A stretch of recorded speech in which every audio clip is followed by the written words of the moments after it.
नमस्कार, economy today में आप सभी का स्वागत। आपके साथ मैं हूं मुकुल शर्मा। कारोबार जगत की तमाम खबरों से आपको रूबरू कराएंगे, लेकिन आइए सबसे पहले जल्दी से नजर डालते हैं आज की टॉप लाइंस पर।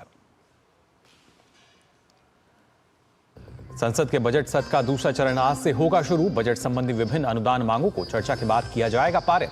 वित्त मंत्री निर्मला सीतारमण पेश कर सकती हैं मणिपुर का बजट।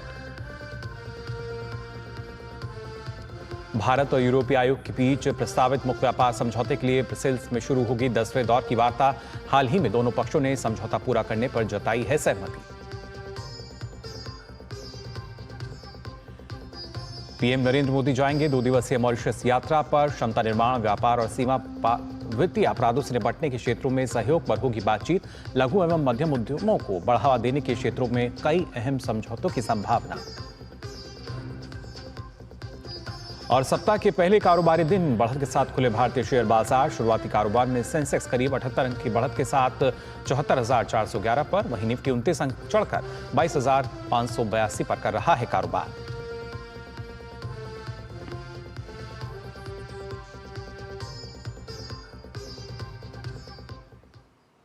और आइए सबसे पहले नजर डाल लेते हैं कारोबार जगत पर ही क्या कुछ अभी तक के जो आंकड़े सामने आए हैं। बाजार की शुरुआत हो चुकी है गिफ्ट निफ्टी की। हालांकि अगर हम बात करें तो यहां जरूर लाल निशान नजर आ रहा है। मामूली गिरावट जो है करीब 4 अंकों की वो नजर आ रही है, जिसके बाद ये 22,624 पर कारोबार करता नजर आया। लेकिन इसके साथ साथ अगर बात की जाए निफ्टी 50 की, तो आप देख सकते हैं सेंसेक्स की अगर पहले बात करें तो करीब 115 अंकों से ज़्यादा की जो बढ़त है वो नज़र आ रही है। और इसके बाद ये 74,447.70 पर कारोबार करता हुआ नज़र आ रहा है। तो एक अच्छी शुरुआत आज के दिन की निफ्टी 50 की भी अगर देखिए बात की जाए तो यहाँ भी करीब 33 अंकों की बढ़त, जिसके बाद ये 22,585.50 पर कारोबार करता हुआ नज़र आ रहा है। हरे रंग के साथ सप्ताह के पहले कारोबारी दिन की अगर बात की जाए मार्केट की शुरुआत हुई है। और साथ ही टॉप गेनर्स की अगर हम बात करें तो आज के जो टॉप गेनर्स हैं उसमें आपको बता दें सन फार्मा, बीईएल, सिप्ला, अडानी एंटरप्राइजेज और बजाज फाइनेंस, जो कि आज हम देख सकते हैं हरे निशान के साथ लगातार इनमें कारोबार होता हुआ नजर आ रहा है। और गेनर्स के बाद लॉसेस पर भी आइए नजर डाल लेते हैं कहां पर लाल निशान के साथ कारोबार हो रहा है। इंडस बैंक की बात की जाए, एमएनएम, एलटी, टेरेंट और बजाज ऑटो जो कि आज लॉसेस की श्रेणी में नजर आ रहे हैं। और यहां पर देखा जाए तो कहीं ना कहीं लाल निशान के साथ कारोबार होता हुआ नजर आ रहा है।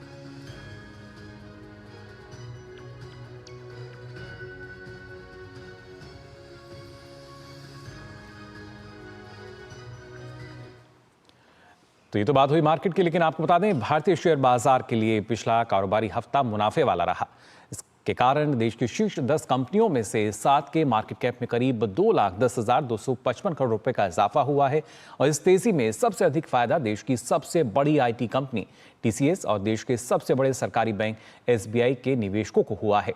बीते सप्ताह की अगर बात करें तो सेंसेक्स करीब 1,134.48 अंक और निफ्टी करीब 427.8 अंक बढ़ा था। टीसीएस का मार्केट कैप लगभग 46,094 करोड़ रुपए बढ़कर 13,06,600 करोड़ रुपए हो गया।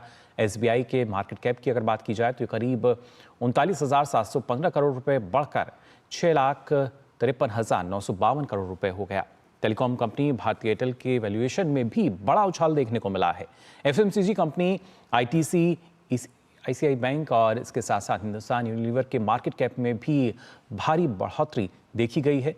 इसके अलावा शीर्ष 10 में 3 कंपनियों की अगर हम बात करें, एचडीएफसी बैंक, बजाज फाइनेंस और इन्फोसिस के मार्केट कैप में हालांकि जो कमी है वो दर्ज की गई है। तो काफ़ी अच्छा रहा पिछला जो सप्ताह था। और आज भी हमने देखा है कारोबारी हफ्ते के पहले दिन भी हरे निशान के साथ कहीं ना कहीं कारोबार होता हुआ नजर आ रहा है। और वहीं आपको बता दें संसद के बजट सत्र का दूसरा चरण आज से शुरू होने जा रहा है। ये 4 अप्रैल तक चलेगा। इस दौरान सदन की 20 बैठकें होंगी। इस दौरान बजट संबंधी विभिन्न अनुदान मांगों को चर्चा के बाद पारित किया जाएगा। वित्त मंत्री आज दोनों सदनों में मणिपुर के लिए बजट भी पेश करेंगी। इसके अलावा बैंकिंग कानून संशोधन विधेयक, तटीय नौवहन विधेयक 2024, अवजन और विदेशी विधेयक 2025 तथा रेलवे संशोधन विधेयक सहित कई विधायी कार्यों पर चर्चा होगी और इन्हें पारित किया जाएगा। लोकसभा में त्रिभुवन सहकारी यूनिवर्सिटी विधेयक 2025 और वहन पत्र विधेयक 2024 पर चर्चा के लिए पेश किया जाएगा।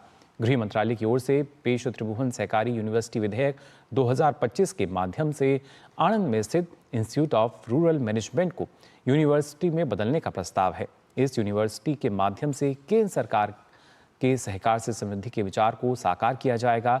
ये यूनिवर्सिटी सहकारी क्षेत्र में तकनीकी और प्रबंधन शिक्षा और प्रशिक्षण प्रदान करने का काम करेगी। इसके साथ ही दूसरे विधेयक बिल्स ऑफ लेंडिंग बिल 2024 यानी कि वहन पत्र विधेयक 2024 के माध्यम से बिल ऑफ लेंडिंग अधिनियम 1856 में संशोधन किए जाएंगे। यह विधेयक बिल ऑफ लेंडिंग जारी करने के लिए कानूनी ढांचा प्रदान करने का काम करेगा।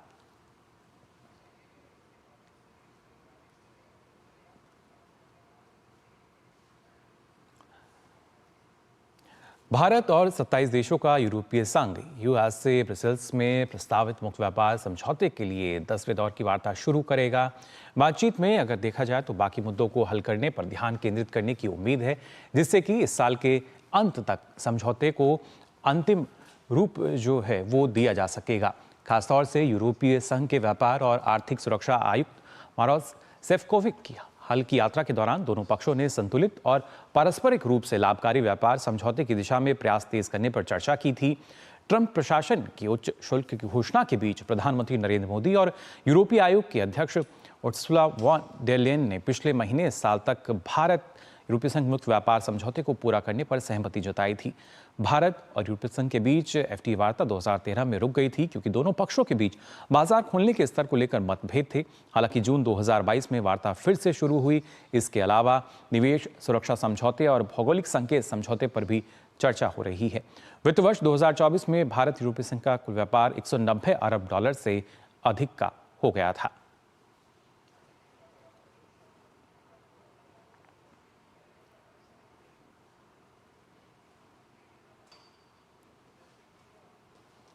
और आइए अब इकोनॉमी टुडे में हम आगे बढ़ते हैं, बात कर लेते हैं आज के फोकस की।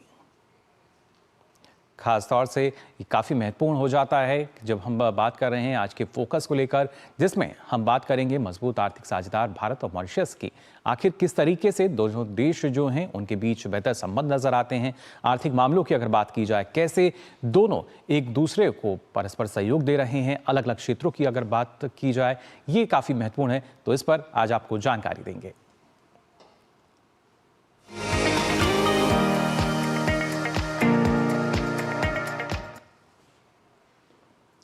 आपको बता दें, प्रधानमंत्री नरेंद्र मोदी अपनी 2 दिवसीय मॉरिशस यात्रा के दौरान क्षमता निर्माण, व्यापार और सीमा पार वित्तीय अपराधों से निपटने के क्षेत्रों में सहयोग पर बातचीत के साथ साथ आपको बता दें लघु एवं मध्यम उद्यमों को बढ़ावा देने के क्षेत्रों में कई अहम समझौतों पर हस्ताक्षर कर सकते हैं। ऐसे में दोनों देशों के बीच किस तरह के आर्थिक संबंध है, ये हम आपको यहाँ बताने जा रहे हैं। कैसे दोनों देशों के बीच जो द्विपक्षीय कारोबार है, क्या उसकी स्थिति है, कैसे दोनों देशों के बीच जो संबंध हैं और प्रगाढ़ होते हुए नजर आए हैं, और आखिर और किस तरीके से जब दोनों देशों की हम बात कर रहे हैं और जो डेटा हमारे पास है, आप बता दें करीब 10 वर्षों की अगर हम बात करें, पिछले 10 वर्षों में दोनों देशों के बीच एक मजबूत संबंध जो है, जो मजबूत भागीदारी है, वो यहाँ पर नजर आती है। और इसके पीछे एक जो बड़ा कारण है, दरअसल भारतीय मूल के जो लोग, आबादी का लगभग वहाँ पर 70% का हिस्सा है। यानी जो मॉरिशस की आबादी है उसमें 70% हिस्सेदारी भारतीय मूल के लोग हैं, और भारत मॉरिशस के सबसे बड़े व्यापारिक भागीदारों में से एक है। और ऐसे में जब हम बात करते हैं दोनों देशों के बीच 2022 और 23 में जो व्यापार है करीब 554 मिलियन अमेरिकी डॉलर था। ये आंकड़ा है 2022 और 23 का। लेकिन जब हम बात करते हैं वित्त वर्ष 2023 और 24 की, वहां पर आपको बता दें किस तरीके से जो व्यापार है उसमें इजाफा हुआ और ये बढ़कर पहुंच गया 851.13 मिलियन अमेरिकी डॉलर पर। जी हाँ, इसमें लगातार जो इजाफा है वो हो रहा है। और ऐसे में वित्त वर्ष 2023-24 की ही अगर बात की जाए तो जो मॉरिशस को निर्यात है वो भी आप देख सकते हैं करीब 778.03 मिलियन अमेरिकी डॉलर का रहा। और ख़ासतौर से जो इजाफे की हम बात कर रहे हैं कैसे हुआ है, 2005 और 6 की अगर हम बात करते हैं तो आपको बता दें दोनों के बीच जो कारोबार था करीब 206.76 मिलियन अमेरिकी डॉलर ही था। और अब आज के समय आपने जाना कैसे 850 तक वो पहुंच चुका है। वित्त वर्ष 2000 अगर हम 22-23 की अगर बात करते हैं, 23-24 की भी अगर बात करें तो मॉरिशस एफडीआई का दूसरा सबसे बड़ा स्रोत रहा। यानी सिंगापुर के बाद अगर किसी का नंबर है एफडीआई में तो वो मॉरिशस है। इसके साथ ही खासतौर से 2024 और 25 से अप्रैल और सितंबर के जो आंकड़े हैं उसमें भी 5.34 बिलियन अमेरिकी डॉलर का जो निवेश है वो देखा गया है एफडीआई के तहत। और इसके साथ साथ अगर जब हम आपको बता दें, क्योंकि जब मॉरिशस की हम बात करें करीब 11 भारतीय पीएसयू यानी जो हमारे सार्वजनिक निगम हैं वो वहाँ पर मौजूद हैं। और इसमें कौन कौन से हैं PSU जो हैं उनकी जानकारी भी आपको बता दें इसमें LIC और NBCC, SBI और इंडियन ऑयल भी इसमें शामिल है। इसके अलावा और भी अन्य करीब 7 ऐसे PSUs हैं जो वहाँ पर हैं। और इसके अलावा पर्यटन का जो क्षेत्र है उसमें भी भारत और मॉरिशस के बीच जो बेहतर संबंध है, साझेदारी है, वो जाहिर तौर पर नज़र आती है। तो जाना आपने किस तरीके से बेहतर संबंध जो हैं वो दोनों देशों के बीच यहाँ पे नज़र आते हैं, और प्रधानमंत्री की जो यात्रा है ये और बेहतर कहीं ना कहीं इन संबंधों को करती हुई नजर आएगी। इस पर चर्चा करने के लिए हमारे साथ खास मेहमान जुड़े हैं। प्रोफेसर सचिन चतुर्वेदी जी जुड़ चुके हैं, प्रख्यात अर्थशास्त्री हैं और DG हैं RAS फॉर डेवलपिंग कंट्रीज। बहुत बहुत स्वागत आपका सचिन जी। थैंक यू जी सचिन जी, जानना चाहेंगे आपसे, अगर जब हम बात करते हैं भारत के जो संबंध रहे हैं मॉरिशस के साथ, प्रधानमंत्री 2 दिवसीय यात्रा पर हैं, लेकिन अगर देखा जाए तो एक दशक में अच्छा खासा इजाफा जो है दोनों देशों के बीच देखने को मिलता है जब हम कारोबारी संबंधों को देखते हैं। मुकुल जी, यहाँ पर इम्पोर्टेंट होगा, महत्वपूर्ण होगा हमारे लिए जान लेना कि 2011 से भारत के अंदर एक मॉरेटोरियम चल रहा था फ्री ट्रेड एग्रीमेंट्स को लेकर के, जो भी हमारे मुक्त व्यापार संबंध थे कई राष्ट्रों के साथ, और वो सभी एक मॉरेटोरियम में जा चुके थे। मॉरिशस ऐसा पहला देश था जिसके साथ भारत ने ये चर्चा शुरू करी 2018 में, और 2021 फरवरी में हमने सेक्पा कॉम्प्रिहेंसिव इकोनॉमिक पार्टनरशिप एग्रीमेंट किया। डॉक्टर जयशंकर के नेतृत्व में ये काम पूरा हुआ, और अप्रैल 2021 से आप देखेंगे कि हमारे व्यापार में एक बहुत बड़ा उछाल आया है। जैसा आपने आंकड़ों के माध्यम से बताया कि कैसे ये एक बड़ी गति लिए हुए हैं, तो आप देखेंगे कि 2016 से लगातार जो ब्लू इकोनॉमी के साथ हम लोगों ने मॉरिशस में कदम बढ़ाया था। प्रधानमंत्री की सेशल्स में यात्रा हुई थी, मॉरिशस में यात्रा हुई थी, तो 2016 से लगातार मॉरिशस के साथ हम लोगों ने इस काम को आगे बढ़ाया है।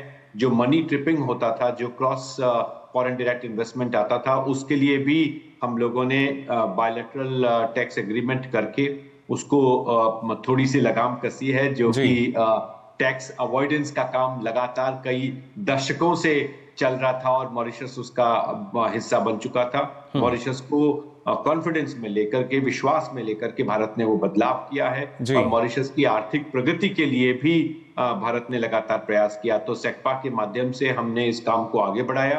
आप जानते हैं कि मॉरिशस जो है हमारे लिए अफ्रीका का द्वार भी है। जी, तो पहला अफ्रीकी देश सेक्पा के जरिए जहां पे हम कह सकते हैं जो और संबंध प्रगाढ़ होते नजर आ रहे हैं। बिल्कुल, और ये आप देखिए मुकुल जी कि ये अफ्रीका के साथ भी हमारे संबंधों को मजबूत साझेदारी प्रदान करेगा, क्योंकि यदि आप देखें जो अफ्रीका का African continental wide free trade agreement है, AFCFTA जिसे कहा जाता है, तो वो AFCFTA का मॉरिशस एक हिस्सा है, और भारत का वहां निवेश करना, भारत का वहां व्यापार करना, कई तरह के नए रास्ते हमारे उद्यम के लिए, और जैसा आपने अपनी रिपोर्ट में बिल्कुल सही कहा, जो हमारे स्मॉल और मीडियम इंटरप्राइजेस हैं उनके लिए खास तौर पर महत्वपूर्ण है। और मॉरिशस में ये जो बाजार करीब करीब हमारे 70% आबादी भारतीय मूल की है, तो उन लोगों के लिए भी ये महत्वपूर्ण है। जी बिल्कुल, और इसके साथ साथ सचिन जी, जब हम निर्यात को देखते हैं जो कि मॉरिशस को किया जाता है, उसमें फिर चाहे पेट्रोलियम उत्पाद की हम बात करें, फार्मास्यूटिकल्स की बात की जाए, या जो दूसरे अन्य उत्पाद हैं जिसमें खास तौर से हम देखते हैं कि अगर सी फूड का भी किया जाता है, झींगा का भी किया जाता है, कितना मददगार और उसके चलते कितना इजाफा आपको नज़र आता है सरकार की नीतियों के चलते इसमें? देखिए, नीतियों के चलते इजाफा बहुत तेजी से हुआ है। अगर आप देखें 2012-13 में ये $200 मिलियन था, आज ये 800 का आंकड़ा पार कर चुका है। जी, अगर हम देखें उनका इंपोर्ट भी जो है वो अभी सिर्फ 73 मिलियन का है। जी, तो भारत का प्रयास है कि वहाँ उद्योग लगे। हमारा ये भी प्रयास है कि जो हमारे आयुष और आयुष से रिलेटेड प्रोडक्ट्स हैं, क्योंकि मॉरिशस जो है मेडिसिनल और एरोमेटिक प्लांट्स का महत्वपूर्ण हिस्सा है। जी, भारत और फ्रांस की साझेदारी वहां पर और महत्वपूर्ण उत्पन्न कर सकती है, जिसमें हम देखते हैं कि कॉस्मेटिक इंडस्ट्री और कॉस्मेटिक प्रोडक्ट्स जो नेचर से बेस्ड हैं, उसमें इन्वेस्टमेंट की तमाम संभावनाएं हैं। और मुझे लगता है कि जो हम ये एरिया हेल्थ सेंटर प्रधानमंत्री उद्घाटित करेंगे, वो एक नए बाजार को भी एक स्वरूप देगा, उसको भी एक सहारा देगा। साथ ही सिविल सर्विस कॉलेज जो जिसके लिए भारत ने $4.7 मिलियन दिया जी। है, वो भी एक एडमिनिस्ट्रेटिव स्ट्रक्चर्स को एक शेप देने का महत्वपूर्ण काम करेगा। बिल्कुल सचिन जी, जो खासतौर से इंफ्रास्ट्रक्चर की बात है, कैसे हमने देखा है इसके निर्माण में तेजी आई है और बेहतर कनेक्टिविटी जो है, भारत लगातार एक मदद के तौर पर खड़ा रहा है मॉरिशस के लिए। इस बारे में भी आपसे मैं जानकारी लूंगा, लेकिन फिलहाल हम यहाँ रुक रहे हैं एक छोटे से ब्रेक के लिए, बहुत जल्द लौटते हैं।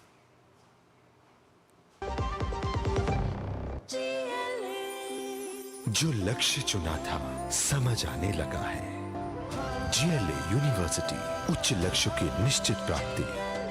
जब धरती चीर कर निकलता है लोहे का पत्थर और मिलता है मोंगिया के जोश से, फिर तपता है, पिघलता है और बनता है फौलाद। अब होता है सरिया सारी खूबियों के साथ।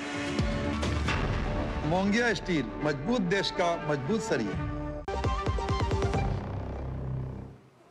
ब्रेक के बाद आप सभी का एक बार फिर स्वागत। आप देख रहे हैं इकोनॉमी टुडे, जहां पे आज हम बात कर रहे हैं फोकस में किस तरीके से भारत और मॉरिशस के बीच जो संबंध हैं वो और ज़्यादा प्रगाढ़ होते हुए नज़र आ रहे हैं। अगर बतौर आर्थिक साझेदार उनकी बात की जाए, सचिन जी लगातार हमारे साथ जुड़े हुए हैं। सचिन जी, जिस तरीके का जब हम देखते हैं कि निर्यात की हमने यहाँ बात की, लेकिन जैसा आप बता रहे थे कि वहाँ पे जो इंफ्रास्ट्रक्चर की बात की जाए और भारत का जो सहयोग रहा है मॉरिशस के लिए भी, और उसके साथ साथ हम देखते हैं कि अफ्रीका का द्वार अगर खास तौर से उसको माना जाए, कितनी सुगमता जो है वो बढ़ सकती है कारोबार में। और उसी वजह से हमने देखा था सागर नाम का जो विजन है वो भी दिया गया था। बिल्कुल, इसमें दोनों बातें हैं मुकुल जी। देखिए, एक तो सुरक्षा का जो हमारा सोच है और जो प्रधानमंत्री का सारे राष्ट्रों के साथ आग्रह था कि हम समुद्र के माध्यम से एक महत्वपूर्ण रेखा सुरक्षा की खींचें जो सभी राष्ट्रों को जोड़ सके, और उसी के लिए ब्लू इकोनॉमी का विजन भी उन्होंने सामने रखा। जी। अब हमारे लिए मुश्किलात ये थी कि जब 2007-8 से लगातार चीन ने पैसिफिक आइलैंड्स में और इंडो पैसिफिक क्षेत्र में लगातार अपना दबदबा बढ़ाया, तब भारत ने उस समय पे वो रिएक्शन नहीं दी। जब सागर हमने 14 के बाद इसको लॉन्च किया 16 में, तो हम देखते हैं कि लगातार सुरक्षा के संबंध में, चाहे वो सेशल्स रहा हो, चाहे मॉरिशस रहा हो, मालदीव्स रहा हो, श्रीलंका रहा हो, सभी में एक सुरक्षा का भाव आया है। और ये सागर के लिए महत्वपूर्ण है, लेकिन ये इस बात के लिए भी महत्वपूर्ण है कि हम वहां पे जो लोग हैं, जो वहां पे नागरिक हैं, उनको भी तैयार करें। और इसके लिए जो स्किल्स को बढ़ाने का काम है वो मुकुल जी हाथ में लिया गया। आपको ये जान के प्रसन्नता होगी कि भारत करीब 450 लोगों को प्रतिवर्ष भारत में बुला करके ट्रेनिंग कर रहा है, और वहीं पे करीब 1000 से ज्यादा प्रतिवर्ष ट्रेनिंग हम लोग कर रहे हैं। भारत ने उनके यूनिवर्सिटीज के स्ट्रक्चर को भी एक सहारा दिया है, और साथ ही हम इस बात का भी प्रयास कर रहे हैं कि जो लोग इन मामलों में सरकार के साथ जुड़े हुए हैं, उन लोगों को नई संभावनाएं मिले। तो जब हम अफ्रीका के द्वार का होने का मॉरिशस की अपेक्षा करते हैं, तो सी फेयरर्स हैं, कस्टम हाउस एजेंट्स हैं, इस तरह के ऐसे तमाम कोर्सेज हैं जिनको भारत सरकार ने एक तरह से सहारा दिया है, और वो अब बिजनेस का हिस्सा बन रहे हैं। तो मॉरिशस के ट्रांजिशन में स्किल्स इंपॉर्टेंट हैं, और वो स्किल्स अफ्रीका के लिए भी और मॉरिशस स्वयं के लिए भी महत्वपूर्ण है। जो दो काम मुकुल जी हुए, एक भारत ने जो फॉरेन डायरेक्ट इन्वेस्टमेंट के नाम पे काले धन का जो क्रॉस सर्किट बना हुआ था उसको तोड़ने का प्रयास किया, लेकिन साथ ही मॉरिशस के विकास की संभावनाओं को और ज्यादा मजबूत किया, और उससे विश्वास दोनों देशों के बीच में प्रगाढ़ संबंधों को लेकर के आगे बढ़ा है। हमने विश्वास की नई फाउंडेशन रखी है, नई नींव रखी है, और व्यापार तेजी से आगे बढ़ रहा है। जी बिल्कुल, जो व्यापार है वो तेज़ी से बढ़ रहा है, ये विश्वास ही है। और ख़ासतौर से क्योंकि हम देखते हैं कि जो भारतीय 11 पीसीयूज़ हैं उनकी मौजूदगी भी मॉरिशस में है, तो क्या ये भी एक वजह है विश्वास की, या एक उदाहरण इसको हम मान सकते हैं?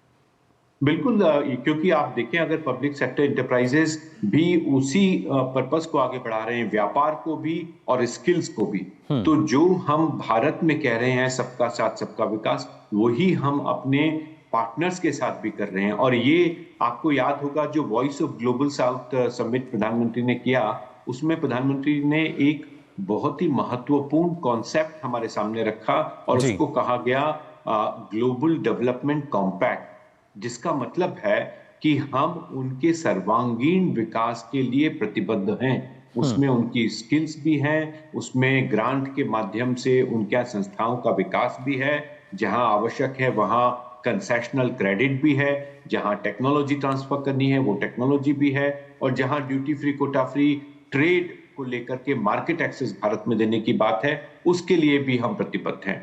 तो अगर आप देखिए मुकुल जी, ये जो पांचों डायमेंशन है, ट्रेड, इन्वेस्टमेंट, टेक्नोलॉजी, फाइनेंस, इन सभी में भारत ने एक बहुत ही उदार रुख रखते हुए मॉरिशस की अर्थव्यवस्था को भारत के साथ जोड़ने का एक महत्वपूर्ण प्रयास किया है। जी बिल्कुल, प्रयास भी है और उसके साथ साथ पर्यटन भी एक ऐसा क्षेत्र माना जा सकता है सचिन जी, जहां पे अपार संभावनाएं हैं दोनों देशों के बीच।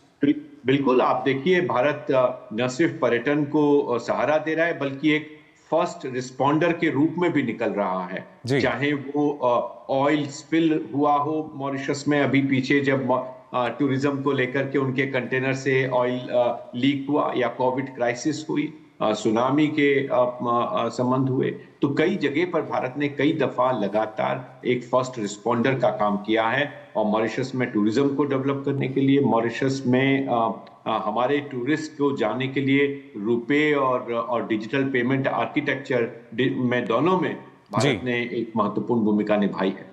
जी बिल्कुल, दोनों में काफ़ी महत्वपूर्ण भूमिका जो है वो जाहिर तौर पे नज़र आती है। और ख़ासतौर से अगर सचिन जी हम देखते हैं, क्योंकि अब जो प्रधानमंत्री की यात्रा है, इसमें जैसा हमने शुरुआत में बताया कि जब हम क्षमता विकास की बात की जाए, उसमें किस तरीके से लगातार जो प्रयास हैं वो किए जा रहे हैं, या इसके अलावा जो सीमा पार जब हम कहते हैं जो वित्तीय अपराध हैं उन पर कैसे अंकुश लगाया जाए। और प्रधानमंत्री कई बार इस बात का जिक्र भी कर चुके हैं कि हमें वित्तीय तौर पर किस तरीके से जागरूक रहना चाहिए, या AI की बात की जाए तो उसका सदुपयोग हम कैसे कर सकते हैं, उसका दुरुपयोग ना हो। तो क्या इसको लेकर भी हम मान सकते हैं कि जो चर्चा है वो हो सकती है? देखिए, जो हम सिविल सर्विस कॉलेज वहां बनाया है हम लोगों ने, जैसा मैंने कहा $4.7 बिलियन से, ये महत्वपूर्ण है कि जो प्रशासनिक तंत्र है, जो प्रशासनिक व्यवस्थाएं हैं, उस संबंध में मॉरिशस को हम सहारा भी दें, और साथ में यात्रा के जो आवश्यक निर्देश हैं वो भी हम उनके साथ साझा करें। और इसके लिए ये जरूरी है कि जो पिछले कई दशकों में लगातार भारत से ही ब्लैक मनी का जो राउंड ट्रिपिंग चलता रहा, उसको स्वयं उस चक्रव्यूह को हमने तोड़ा है। और उस चक्रव्यूह को तोड़ने से हमारे जो पार्टनर राष्ट्र हैं उनमें ज्यादा विश्वास जगा है भारत की अर्थव्यवस्था के प्रति। और ये अगर आप देखें कि जो एडमिनिस्ट्रेशन में अकाउंटेबिलिटी चाहिए, फाइनेंस में जो अकाउंटेबिलिटी चाहिए, उसके प्रति भी उन देशों में भारत के प्रति विश्वास बढ़ा है। तो ये विश्वास और उसके साथ में उन लोगों की जो कैपेसिटी है, उनकी जो प्रशासनिक क्षमता है, उसको लगातार बढ़ाने का काम हम लोगों ने किया है। बिल्कुल, और उसके साथ साथ जैसा आपने कहा कि जो विश्वास है वो काफ़ी महत्वपूर्ण हो जाता है, और उसके साथ साथ पारदर्शिता भी हम देखते हैं, और उसी वजह से दोनों देशों के बीच जो संबंध हैं और ज़्यादा प्रगाढ़ होते हुए नज़र आते हैं। प्रधानमंत्री की इस यात्रा के बाद हम देखेंगे कैसे, और जो दूसरे क्षेत्र हैं उसमें जो समझौते होते हैं, कैसे इन संबंधों को वो मजबूती देते हुए नजर आएंगे। फिलहाल सचिन जी, आपका बहुत बहुत शुक्रिया हमारे साथ जुड़ने के लिए, इस चर्चा में शामिल होने के लिए बहुत बहुत धन्यवाद आपका। Thank you. तो जाना आपने किस तरीके से जब हम बात करते हैं यहाँ पर दोनों देशों के बीच किस तरह के संबंध रहे हैं और कैसे संबंध और मजबूत होते हुए नजर आएंगे। ज़रूरी है कि जो सरकार की नीतियाँ हैं, कैसे वो दोनों देशों के बीच जो ये परस्पर सहयोग है, जो भागीदारी है, इसमें इजाफा कर रही हैं, बल्कि आने वाले समय में और मजबूत भागीदारी जो है वो दोनों देशों के बीच नज़र आएगी। जो संबंध हैं, आर्थिक रूप से बात की जाए या जिस तरीके से मॉरिशस के साथ सांस्कृतिक और सामाजिक संबंध हैं, वो भी और ज़्यादा मजबूत होते हुए नजर आएंगे। फिलहाल आज के लिए कौन मिटोरिया में बस इतना ही। दीजिए अनुमति। नमस्कार।